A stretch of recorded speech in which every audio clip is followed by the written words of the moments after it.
So, hello everyone, and thank you for joining our webinar on AI said what, reclaiming strategic thinking in an automated ad world. So today we're going to look at addressing the proliferation of AI features within ad platforms, and how we as a business and other business are dealing with that. To start off with, it will consist of a short presentation which I'll be giving, and then after that we'll introduce the panel and bring them in to give an idea of how they're dealing with the adoption of AI within their businesses. So without further ado, let's kick in. So first of all, why are we here? Well, it's no secret that AI is being spoken about just about everywhere at the moment, and pretty much on all types of media. And it's no different within the advertising industry, where everyone's getting involved. Sundar Pichai says the future of AI is not about replacing humans, it's about augmenting human capabilities. At TikTok, we aim to empower creators and propel their creativity to global audiences with the power of generative AI. And that's Andy Yang saying that. And then at Meta, we believe AI will enable agencies and advertisers to focus precious time and resources on the creativity that matters. So all of these, I think you'll see, are positive, and they're showing that agencies, brands are going to be better off working with AI and within the AI ad platforms. What's especially interesting about this last one from Alex Schultz is that it's in complete contrast to what his boss says, which is, you tell us what your objective is, you connect to your bank account, you don't need any creative, you don't need any demographic targeting, and you don't need any measurement. Now, The Verge described this as going to war on the advertising industry, and it has caused widespread panic about the direction that ad platforms are going in. And today we're going to be breaking this statement down a little bit and addressing how we use AI and how it supports and augments our work, and just covering off where these statements are true and where they're less true, and where we might see them going in the future. So very quickly, just who am I? So I'm founder and CEO of Adesu. I've got 9 years helping brands grow through tech, creative, and digital strategy. And I started Adesu with my co-founder to focus on one thing and excel at that one thing, which is paid media. And at the moment, I'm adapting and integrating AI workflows into my day-to-day life. And obviously, like many others, I feel like I'm constantly chasing my tail, and I'm trying to learn as quickly as I can. And I'm joined by some amazing experts on the matter. I've got Sarah from Proton, who's a Google Ads expert amongst many other things. Josh, who's more focused on the social side, but we'll give some great detailed examples of what he sees in the ad platforms. And we've got Disha here, who's an expert in terms of attribution, and we'll give some great examples of how their clients are dealing with AI at the moment and where their concerns are coming from. So in terms of the outline, very quickly, introduction. It says 10 minutes here. I've already done 4 minutes of it, so it'll probably be about 6 or 7 more minutes of me talking, and then I'll open the room up for a discussion and a very quick wrap up at the end. So firstly, just before I go into breaking down the statement, I think it's important to just cover off, as a business, we have 3 pillars when we're thinking about AI. And that is, don't just accept AI as story, test it, introduce a strategic debrief layer, question why, and reframe your role as an interpreter and what next. So where this comes in is that if we're using a new AI tool, we won't just accept what the ad platform says, surprise, surprise. We will test it up against a non-AI based methodology, and we'll start seeing which ones have got better results and which ones don't. We'll introduce a strategic debrief layer on that. So that means looking at the results and questioning why one's behaving the way it is and the other one's behaving in a different way. And then once we've got that and we've understood that, it's then to reframe our role as an interpreter and say, what next? What do we do from here? And whenever we're approaching new AI, this is the process and the questions we ask. So I'm going to take us through a couple of these today, not all of them, and just take these statements and look up against our pillars and explain to you why it's important that you think about what's being fed to you before you make a decision. So first of all, Mark Zuckerberg's statement, you tell us what your objective is. What he's essentially saying is pick an objective and let our platforms, let our AI do the rest. And ultimately that is already happening in all platforms and all ad platforms. You can look in and you can select maximize clicks, conversions, conversion value, etc. So this is an example from Google Ads on the right. But picking correctly can often be confusing and challenging for brands, as they don't know which one they should be using for certain campaigns, for the certain business goals. And even if you do know, the challenge may be getting the data in there in the first place. And this is something that we see regularly, is that actually getting the correct data in there is more of a challenge. And even if you do know what you want and you know how to get the data in there, you still need to grapple with the platform's motives over your own business motives consistently. And one such example of this is Google and Meta's optimization scores, and they're often pushing their own objectives because it's aligned to their own revenue. So on the left, you can see an example of where Meta want you to combine ad sets together, and it might not always be the case that you want to combine ad sets together, because you might be, for instance, trying to target just new customers with one and returning customers with the other, or whatever other audience splits you might be wanting to do. And on the right, amongst many things Google are offering to switch all of our campaigns over to broad match. It's not to say that neither of these things ever work. They do, but 100% don't just accept AI story. Test it and see how it works, and test it in a controlled manner before rolling out wider. So the second one of Mark Zuckerberg's statements was you connect to your bank account. And what he's essentially saying here is just set budgets and let AI spend it efficiently. Again, this is already happening in most cases. Within the platforms, you'll spend a lot of your time, if you're in the platforms, with them saying your budget limited, and then you click on it and it will say double your budget. And here's two examples on the right here where we've been asked to just double our budgets straight off the bat.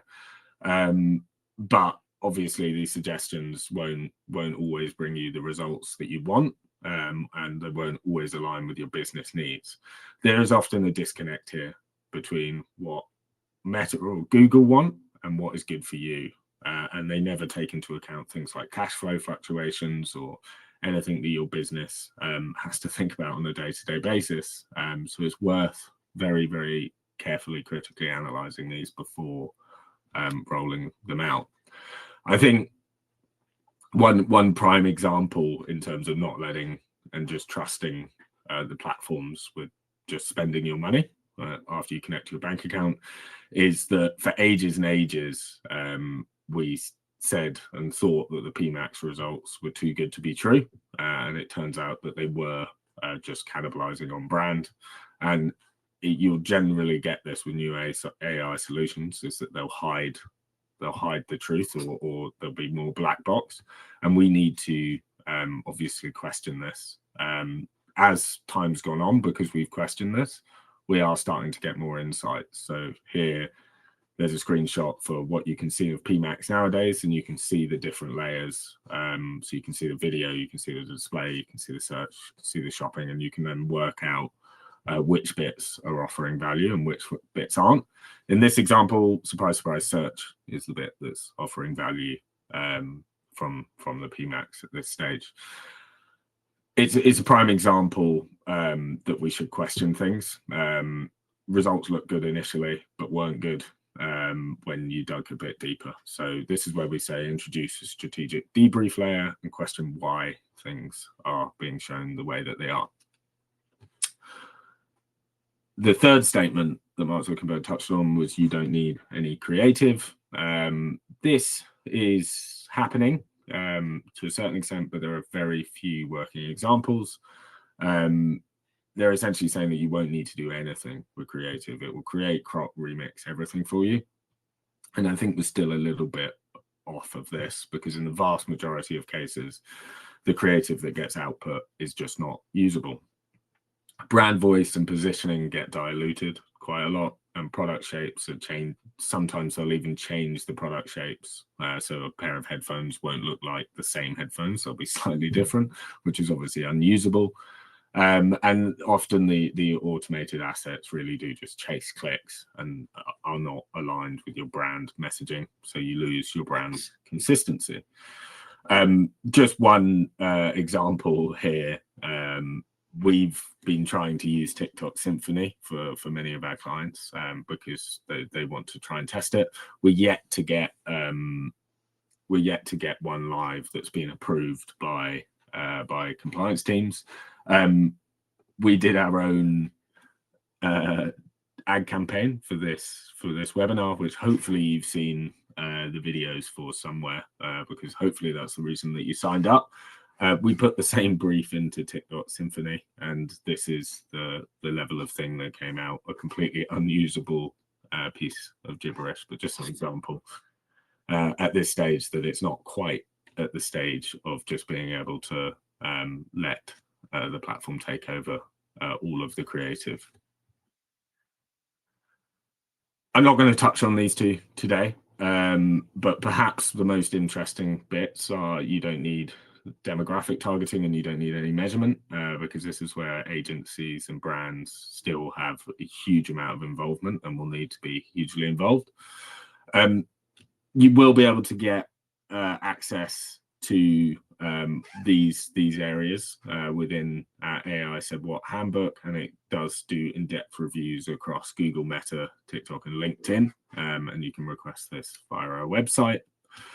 Also, a bit of a personal plug, I'm going to be speaking at PI Live, so on the 22nd of October, 2 p.m, be talking around this exact topic, and I'll be going into a lot more detail and covering off the areas I haven't just covered off. But more importantly, now we're gonna open up to the wider panel. So it'd be good to start asking them questions. I think first and foremost, it'll be great to have some introductions from everyone. And Sarah, do you wanna kick off and introduce yourself? Yeah, sure. Hi everyone, I'm Sarah. I lead performance marketing at Proton. For people who don't know Proton, we are a company that offers an alternative to big tech with a focus on privacy. So we have an ecosystem of products such as mail, VPN, a cloud storage solution, a password manager. And more recently, we've actually launched an AI assistant. So very on this topic as well. And yeah, very looking forward to discuss this topic with you. Nice, thank you very much. Josh? Hey, yeah, I'm Josh. I am a marketing manager at Save the Children UK. So if anybody doesn't know, we're an international charity. I work for the UK arm.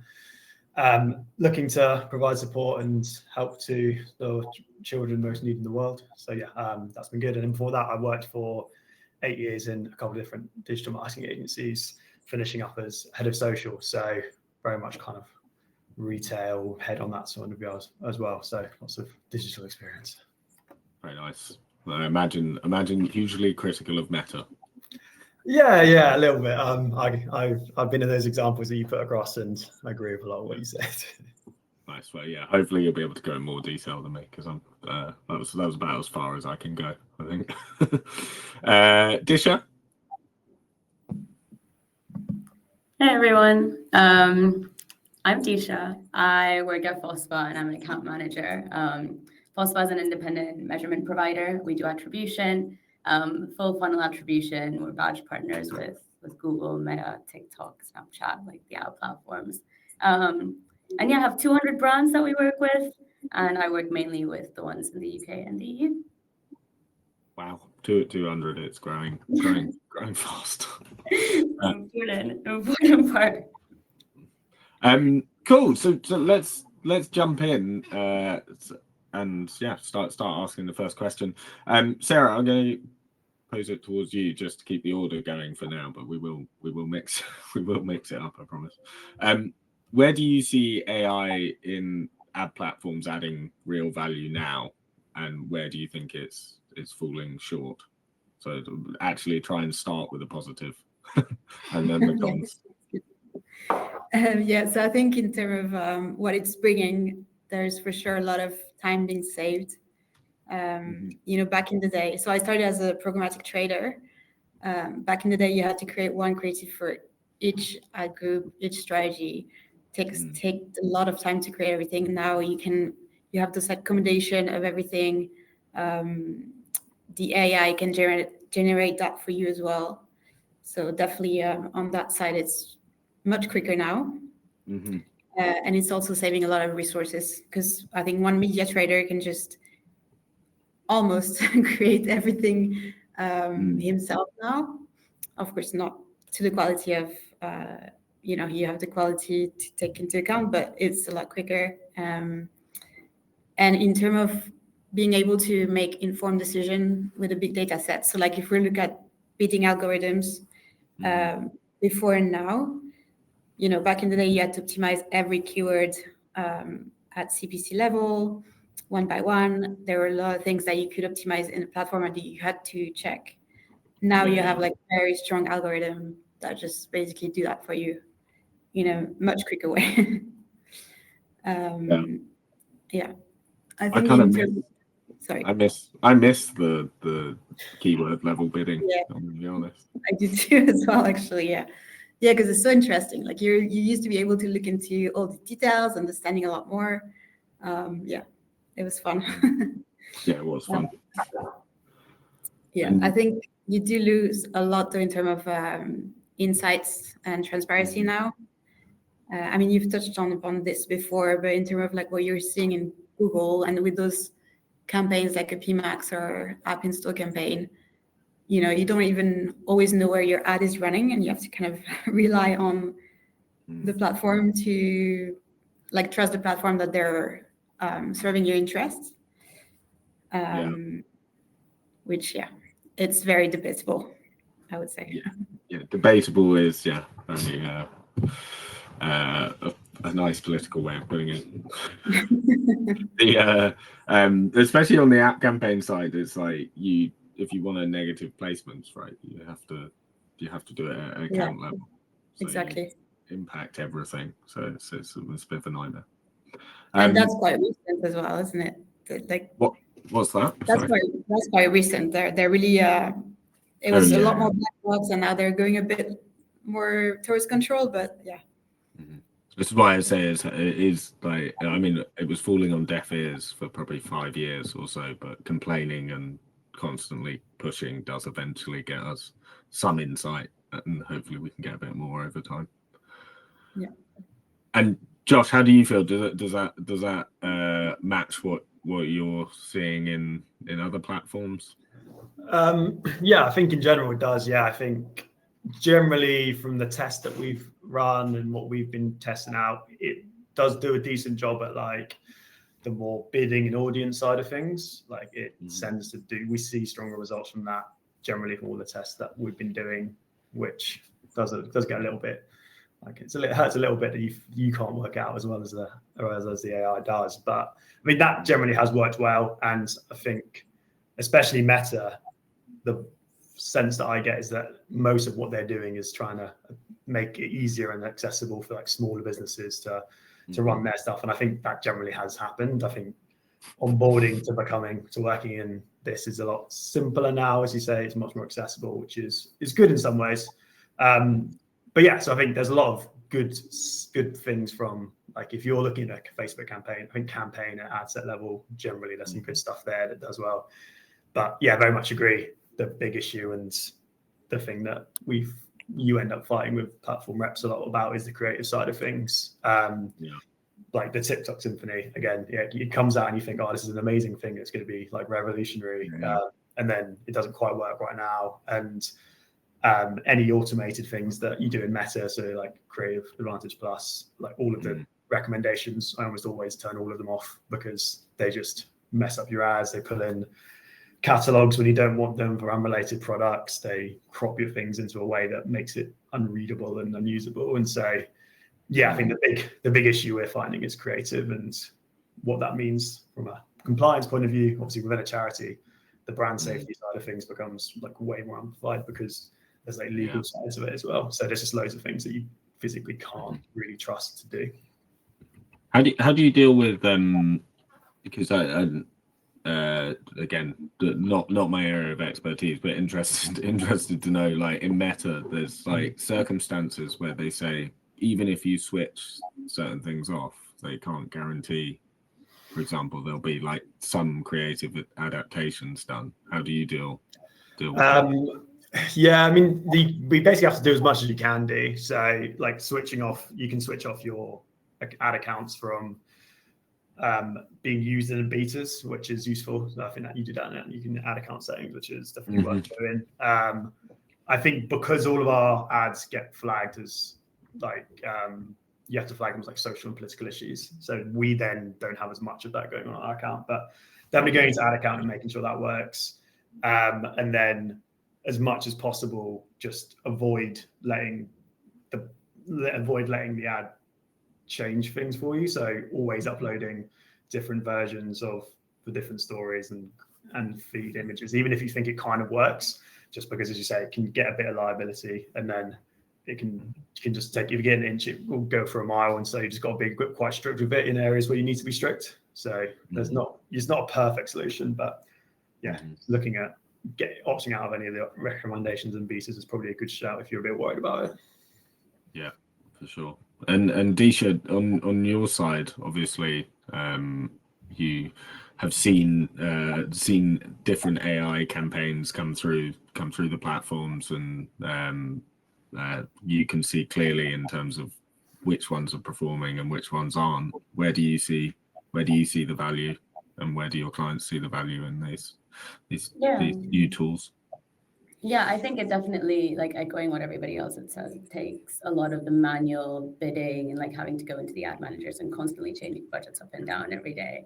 I think it really does help with that sort of load. Like you see businesses like Smartly doing really cool things and getting all that automated via PBA. But where it's falling short, I think, is like everybody's really excited about AI, but the data that's going into it is something that always needs to be questioned. So like what you guys were saying around, Meta having their own agenda, Google having their own agenda, like that's always going to be a thing. And like, I mean, yeah, I work in independent measurement. Like I think it's quite key to ensuring that you're able to get the most out of these products. Like if your goal is growing upper funnel and like growing your business through a customer acquisition, but your AI products are focusing purely on conversion activity because that's what's measurable. They're using last click. It's just not reflective. And I think businesses don't question that side of things enough, and they just focus on like the AI products that are hopefully going to get their business to grow, which is not always, the only step to the process. Yeah, presumably a lot of the clients you're dealing with have tackled that first part because they've come to you, right? Yeah, exactly. Like I think we're quite lucky with the businesses that we work with because they're willing to be a bit disruptive in the norms that e-com retail has usually followed, which is use last click to measure, use GA4, and they really want the data to enable them to meet those goal targets that they have and the year-on-year targets that they have. So yeah, but it's still like conversations constantly. Like you'll have one person in the business who's super, super keen, and then you have to go and speak to 100 different people around why things are changing so much and why it's important to get full funnel measurement plugged into your AI tools, using it to optimize, even though it's so different, it's so new, and it's quite like revolutionary. Not so much anymore, but yeah, it's. Do you see? Sorry, do you see from the measurement side, is there a certain campaign type that constantly pops up as doing better within phosphorus measurement as opposed to GA4? So one that stands out. Yeah. I mean, like some of Google's upper funnel products look really strong. I think demand gen is the thing that like most of my brands are really excited about, because none of Google's products are good at measuring that. Like effectively, at least, or giving it like the amount of visibility that it actually has, how it's correlating with like driving more efficiencies in your conversion activity, like PMAX. So we've been doing a lot of work with Google on that actually recently, which is really exciting. But yeah, that's the main one that sticks out. And then upper funnel, just generally, I think, like when you're looking at the correlations between impressions and engagements and your meta campaigns, your TikTok campaigns, and seeing how that's driving sales and like brand, organic, direct, like you're able to give so much more visibility to such a core part of your spend that you really do need to meet any year-on-year growth targets in this economy. Yeah, I'm sure Google are very excited about partnering with you based on like if you're showing demand gen value being way higher, which is great. I mean, we see it for clients that we work on with you, and it's brilliant. But I'm sure it was especially exciting for Google when they saw that. It's pretty exciting for us as well. Like genuinely, it's the key part of any business, I think, and the fact that most businesses are using data that doesn't give it any visibility, I find just like really crazy. So Sarah, in terms of what we've discussed so far, how do you balance like trusting the AI-driven recommendations with actually applying your own strategic thinking? Is there anything Proton do in terms of processes or personally that helps you do that? Yeah, I think from all that we discussed already, you have to be suspicious by default anyway. You know, they have their own business model and we're not part of it. So, but I think we have two principles that we try to follow as much as possible. The first one is to A/B test everything. So if there's a new AI feature going live or something we haven't tested, we would always have like a more manual versus the AI one and have then the data to, you know, actually back up that the AI feature performs better. I think the other thing is that we try to, like, you need to use your judgment really based on what your campaign KPIs are. If you're running an awareness campaign and you want to reach a specific audience in a specific market, then it makes sense not to ever use this AI, you know, audience expansion that they have, or it's not going to help your campaign success because you're not going to measure on whatever Meta, for example, wants to drive with expansion. So yeah, I think being really, you know, just look at what do you want to achieve with the campaign, what's your measure of success, and yeah, be smart with that basically. Has there been anything recently in terms of an AI tool that's like worked well in the ad platforms? I mean, I think PMAX really, I'm trying to think if there's one specific, but I think PMAX as a campaign type, we were very suspicious about it at first, mainly because it's very black boxy and you don't know, especially like a year ago, you didn't know too much what was going on. But now after a few months running it and they've put more control in place as well, we actually see really good results compared to a paid search campaign, for example. Yeah, I mean, it was very clear, I think, to everyone in the industry when I don't know how long ago it was, 5 years ago, that it was definitely bidding on brand. But Google told us for at least a year that it was not bidding on brand. But now we can block brand. It's made a huge amount of difference. What about you, Disha? Is there anything that you wanted to add to that in terms of applying your strategic judgment? Yeah, I think like definitely echoing everything that you said, Sarah. I think that when you're using, I think a big part of marketing is just justifying the decisions that you're making on a day-to-day basis. Like, again, because the data is just not as clear as it always should be. Those justifications become really hard when products AI products are generally quite black boxy. And I mean, we use a lot of machine learning in our model, and we've learned a similar thing, right? Like anything when it goes to the machine learning or AI side of things, it becomes pretty black boxy. And we learned that quite quickly because brands want to understand and have transparency about the things that are happening, not because they're control freaks or anything like that, but they need to justify the decisions that they're making. So we actually had this whole thing recently where we've just surfaced all the way, like the workings of our modeling to our clients so that they can see what's happening at every stage. So a glass box approach, since black box is used a lot, but I think that's something that brands and like businesses that are using AI products or launching AI products should take into consideration, because taking that full autonomy and visibility away from people can like make them feel like they're not able to do their jobs right and justify the decisions that they're making, which I think is a risk. Yeah, for sure. I can see that being potentially, it's a really good point, a shift in the future towards, and I like the phrase glass box, so I'm going to use it, towards glass box solutions. And the more people that offer it, obviously, the better, the more likely people are to use it. So that's really cool.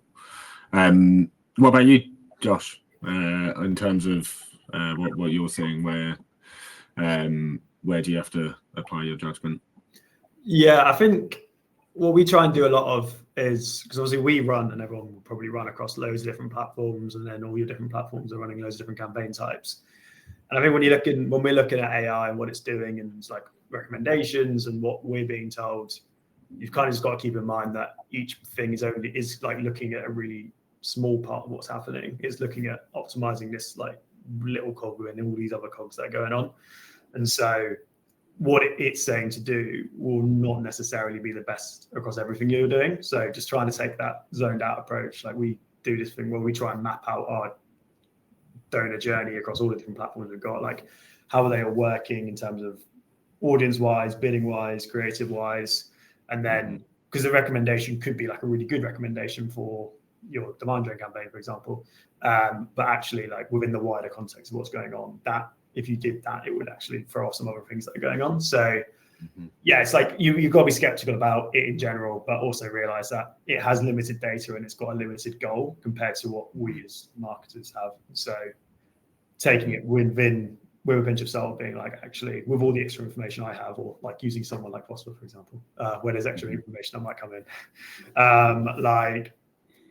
then how would that change things? Like, would that change my mindset of what it's suggesting I do? And then just working through that, really. Yeah, nice. And do you have any examples yourself in terms of where you've maybe lent on automation too much, or that risk is there and it necessarily maybe hasn't worked out?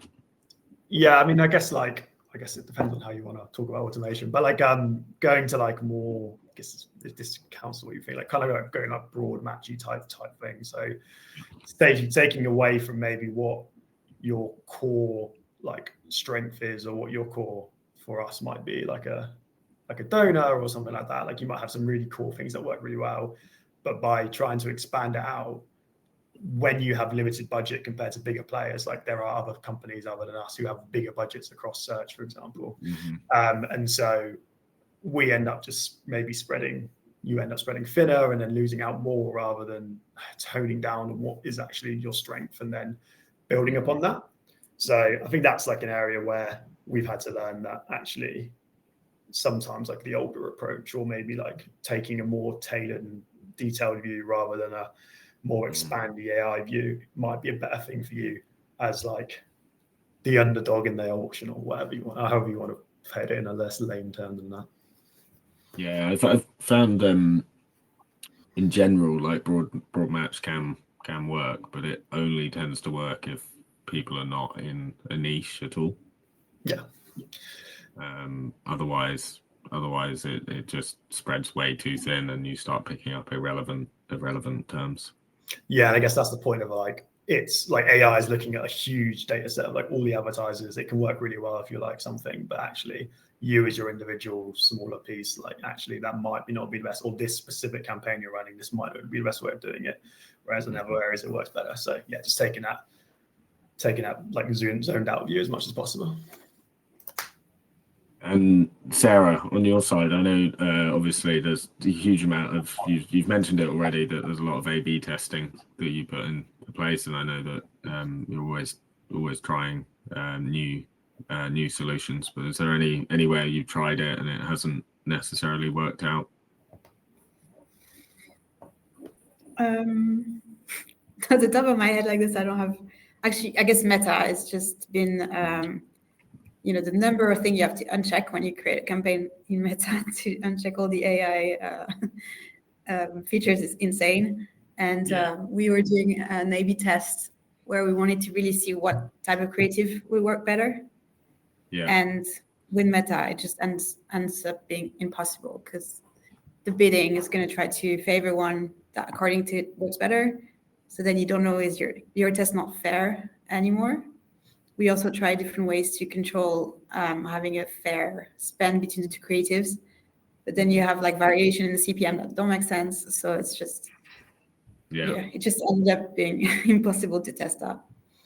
I guess as well on the Proton side, I think it's interesting, but it'd be interesting to speak to a little bit in terms of challenges you face just because of what your like USP as a brand is.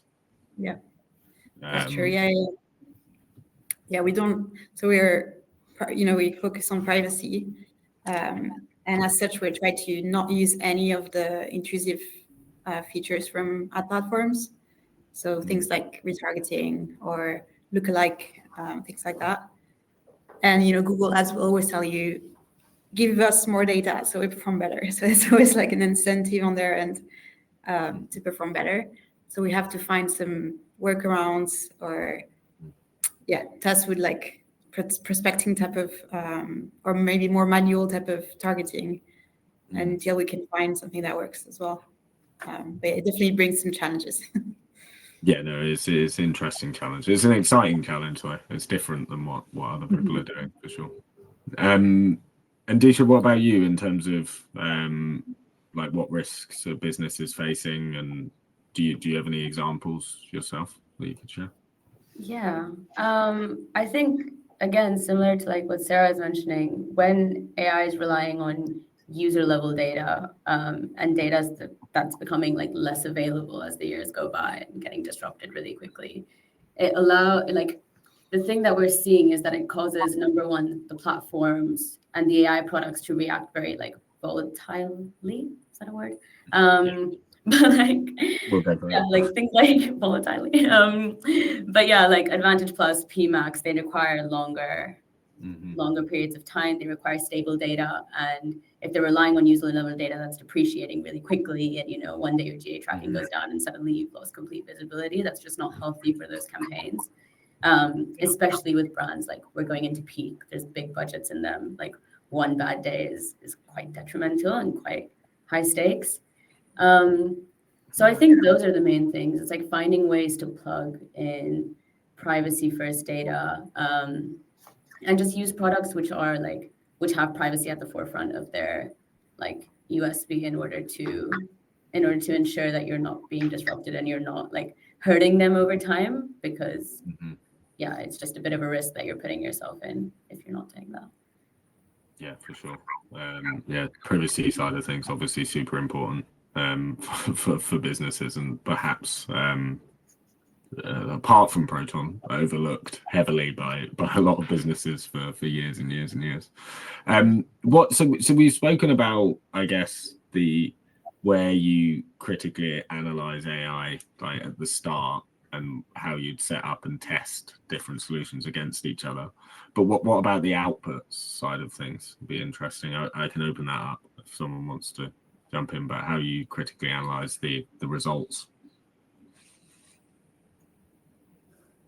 I mean, brands whenever we're speaking to brands about this sort of thing, they want to see an uplift. I mean, incrementality is very big right now, and people want to understand, like, okay, in this moment in time, when I'm testing this thing, am I seeing a lift? And I think that's quite a good way to test it, but using that as, like, that's only viable and useful for a couple of months after you've done that test, right? Or even a couple of weeks, to be honest. But that's what I'm finding people are using quite often to understand the impact of like a short-term decision. I just think that like there's a big risk in becoming complacent with that. Like, oh, I did this one CLS. That's sort of truth now for the decisions that I'm going to make 2 years from now. I think that needs to be like very heavily scrutinized is the wrong word, but looked at. And in terms of incrementality, Sarah, maybe on your side, is there anything that you do to measure incrementality, or are there other ways that you evaluate the results? I think it's a very tough subject because you want to look at, an overall uplift, but there's so many noise on like if you want to look at the traffic or other metrics like this, that is very hard to isolate the impact of a campaign. Yeah, I think it's something that, especially being private first, and if you want to, like the industry moving towards a more privacy-centric measurement system and attribution, this is the ideal, but I think, it's a tough thing to get to be honest. I'm sure Disha has like more experience on how to implement this, but yeah, we're trying to get there. I think as well, like you end up like, it depends, even within one business, right? Someone can grab the same data set and pull out different conclusions than you, which makes it super challenging. So yeah, no, it's definitely a difficult question. What about you, Josh? Is there anything in terms of I guess evaluation that you do on outputs? Yeah, I mean, it's we have to be quite a little bit old school in ways, because for some of our stuff, it's like a legal issue, and so like, for example, anything creatively, that just needs to go through a suite of people who needs to get signed off on. So like, that's sort of an AI output, and then we have like so many dashboards that we use across, and we integrate everything into Salesforce and areas that we use to pull out business data as much as possible. Because what we're talking about in terms of the platform not being able to tell the full picture of things. So not just analyzing based off whether the A/B test, for example, showed a particular winner, but going through and looking at stuff like lifetime value of the cohort that comes in from a subscription basis, doing as much as possible to quantify the numbers that are coming through. So for us, for example, it could say that you brought in over 100 people who've come in and given us regular gifts from this test that we've done. But then by doing some like lifetime and cohort analysis based off our 5-year income and generally what we expect to see from people who sign up to us, like what are the quality of these people coming through? Does that meet with the overall objective, or actually were we watering things down by using this tool and the numbers that are coming through aren't as good as the other numbers that we're seeing? So it's similar to what the guys are saying, just bringing out as much external data as possible as we can using MMM cohort analysis to really scrutinize the numbers as much as possible, and having that view of you have to be a little bit skeptical about some of the stuff that comes through, even if they're specific numbers for a business like ours where it's like subscription based.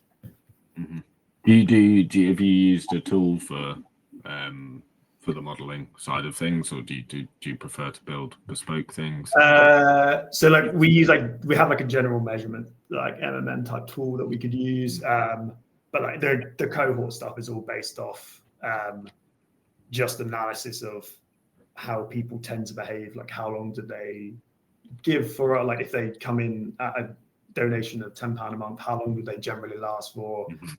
For us, stuff like gift aid, stuff like drop off, when did that happen, to then be able to model off the back of it, like what do we see and attribute a lifetime value, which is obviously quite niche to what I do, but I guess you could use that for anything. So like a first-time purchaser coming in and buying a dress, like what do their seconds, like how often will they come back and cross-sell into different areas and anything like that. So, but that sort of data we use internal, but we also use external measurement partners to try to get a general gist of what's the overall number saying. Yeah, I guess it's a completely different topic for another time, but it's then we've spoken about AI and how we're using it in ad platforms and the tools that are available to us there. But then when you start introducing AI to your models, the outputs you can get from it are potentially, well, you can get them even quicker and faster, and that's going to make a big difference to companies, I think, going forward. On the topic of looking forward, Sarah, be interested to know from your side.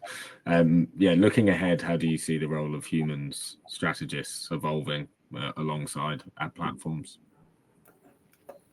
I think the media buyers and advertising experts will have to become a lot more versatile. I think it used to be a good trader, you used to have to be very analytical, attention to detail, granular, willing to test a lot of things, go really into details, things like that. But nowadays you do need more a creative side, I think, because you're going to be the one actually create, variation of ads. So it needs to be combined together. And also in all the tests that we've run to improve conversion rate, usually we're seeing the biggest increase when you're improving a landing page. Yeah. So it has nothing to do anymore with optimizing your campaign well and things like that, which used to be more the case, I think. And I wonder if it's going to also impact how agencies are set up in the future, because it's already still very siloed between media and creative. Yeah. And as an advertiser, it can be very frustrating sometimes because you have, there's a disconnect between the two. And I think because of how the ad platforms are evolving, there should be a lot more synergies between those two. Yeah, for sure. It's do you think that will involve, I guess, agencies just working better together, or do you think it will be that they'll get combined into one company? I think ideally they would get combined, to be honest. I don't know if it's at all realistic, but if you have a creative that works with a media buyer strategist, let's say, and they can bring the two together, I think you'd be in a really good place to perform well. Yeah, for sure. And Disha, what about you? But how do you see the future? I feel pretty hopeful, to be honest. I think it opens up a lot of opportunities. Take 5-10 years ago, it was brands only really needed to be investing in Google and Meta. It's not the case anymore. To be relevant and to be growing, you need to be on more platforms. And I think that's part of why measurements become important. And I think it's why AI is really blowing up, because it makes the jobs of humans, it just has to be a lot more fast paced.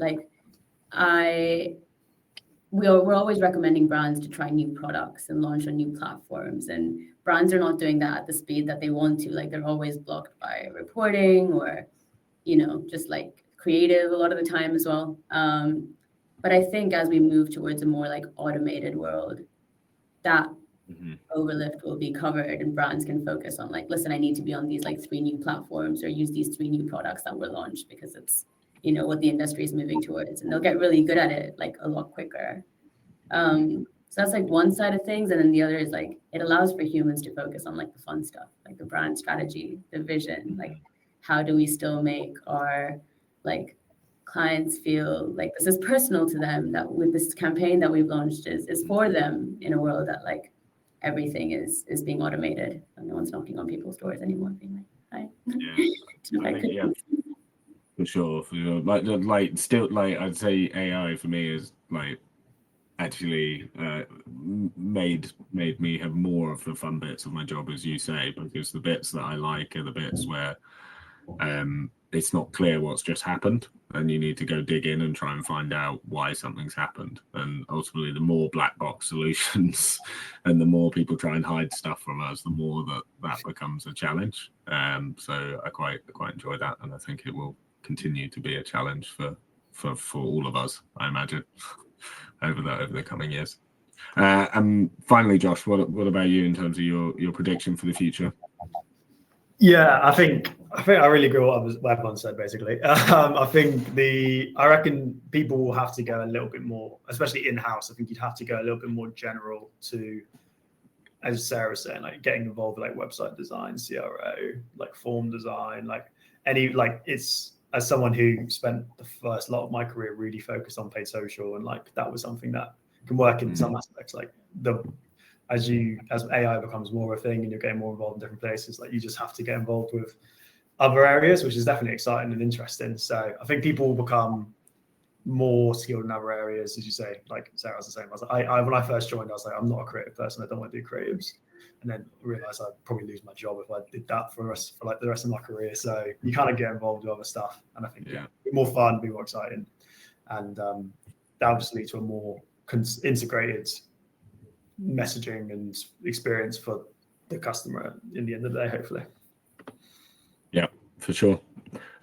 Well, thank you very much. I'm going to try and quickly, obviously there was some amazing points in there, and I'm going to try and very, very quickly summarize, which is always a challenge.